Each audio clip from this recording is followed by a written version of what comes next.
Nonpareils. Everywhere.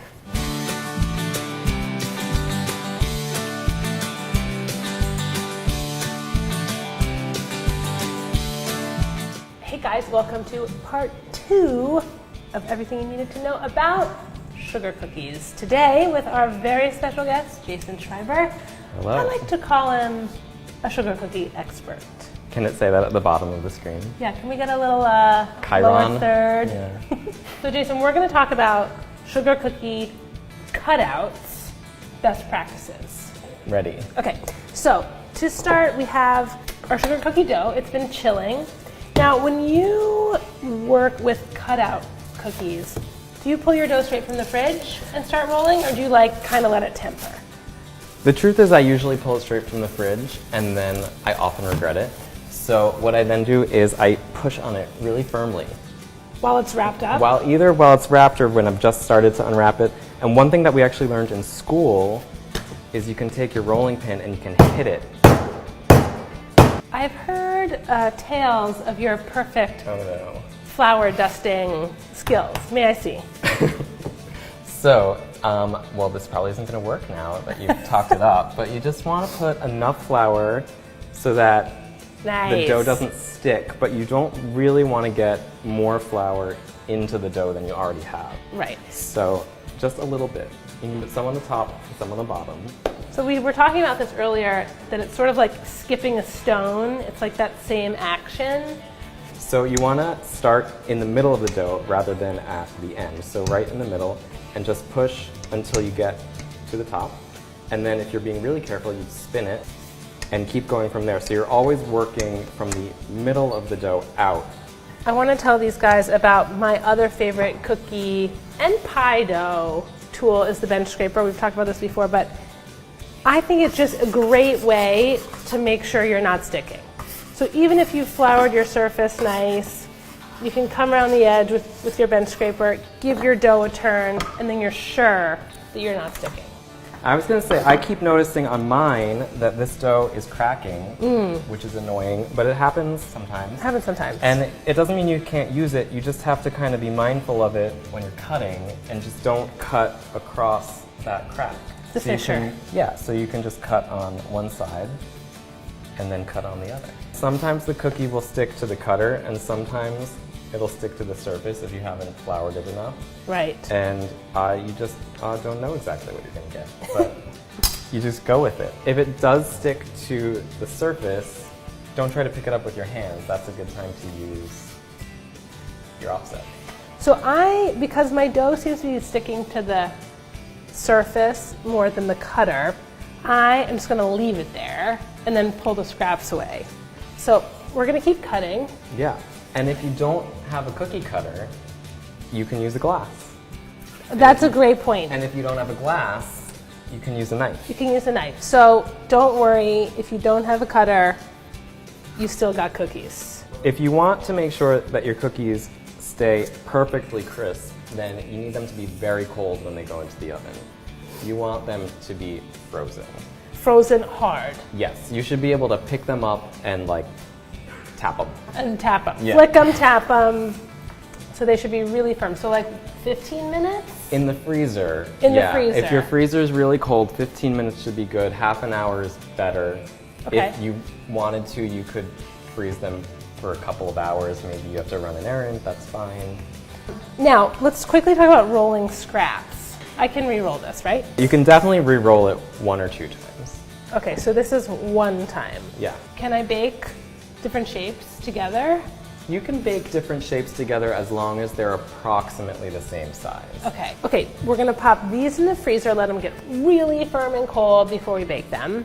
But if you guys just wanna make some really easy drop cookies, thumbprints, slice and bake, check out our other episode where we tell you all about this super awesome, easy to use cookie dough. Okay, into the freezer I go. We've got our awesome cutout sugar cookies baked. We froze them first. 15 minutes, 30 minutes is ideal till they were super firm.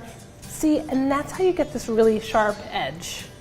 See, no bleeding edge, no like sad stars, no like tired gingerbread people. So these are cool, and now Jason, let's see how to make royal icing. It's pretty easy. It's very easy. This is one way to make royal Okay. icing. So I have in this bowl 1 egg white, and I'm just gonna add, I like to put a pinch of salt in it. I think it just helps break the egg white down a little bit. And then I'm just gonna do it by hand. You could do it in a stand mixer if you were making a lot. And I'm using a whisk to do this by hand. If I were doing it in a stand mixer, I would not use the whisk, I would use the paddle. The stand mixer with the whisk is just gonna turn it into a meringue, and we're not actually looking for a meringue. We're trying to make more of a paste. Science. Yeah. I'm just gonna whisk it until it starts to get a little frothy. So like looking for bubbles, for some air. Some air, and you want it to be fairly uniform. You don't want like big bubbles and then a lot of just like liquid. You want it to be pretty even. Okay, so this has started to thicken up a little bit. It's got some body. And I'm gonna start incorporating the sugar a little bit at a time. This bowl had 2 cups of sugar in it to begin with. I think we're probably gonna use all of it. You don't know. Every egg is different. Every egg is different. So, but what am I looking for? So you're looking for the consistency to be something that will hold its shape and eventually get dry to the touch. Okay. So what I like to do is just sort of start adding the sugar and adjust as I go, and you can always add more sugar if you need to. And you can also always thin it by adding a liquid. So the easiest thing to do would be to add water, but you could thin it with lemon juice if you wanted a little bit of lemon flavor. You can thin it with white vinegar. The other thing I would say is that it's way easier to thin the icing than it is to thicken it. And whenever you're storing royal icing, you want to make sure that it's very well covered with plastic wrap pressed directly on the surface. And that'll keep any air from getting in, because air is the enemy. Air is the enemy of icing. You heard it here. Let me know when you're ready for your next one. You can add a little. I'm actually going to switch over to the rubber spatula. All right, so you can see it's really a different consistency than it was. Really glossy. Can you guys see that? Okay, so these are pastry bags. You can definitely buy reusable pastry bags. I think we would both recommend those. But for the sake of learning and so you guys can see everything, we have these disposable ones. And then this, if you can see, is a coupler.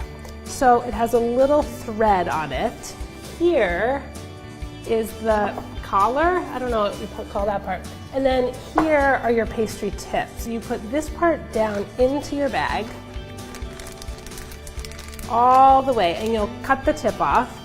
Then all you do is line up your tip, and then this part screws into place so the tip doesn't go anywhere. So I made this icing, I would call this toothpaste consistency. Ah, very good.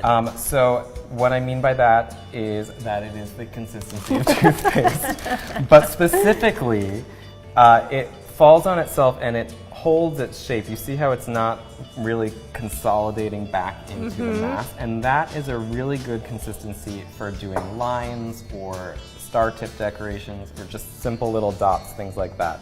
It's not the consistency that I would use if I were flooding. Got it. But for this project, we're going to keep things super simple. Super simple. And we're just going to do sort of linear motifs. If you guys notice, I grabbed the bag about, I don't know, halfway up, and then I folded it back over my hand. And then you grab your friend. It's a two-person job. It's a two-person job. And that's sort of, like, maybe take a little more. And this way, it keeps the edge of your pastry bag clean and icing free. So then I just gingerly fold it back. Gingerly, effectively, and then I want to push it down just like the toothpaste tube. Yeah.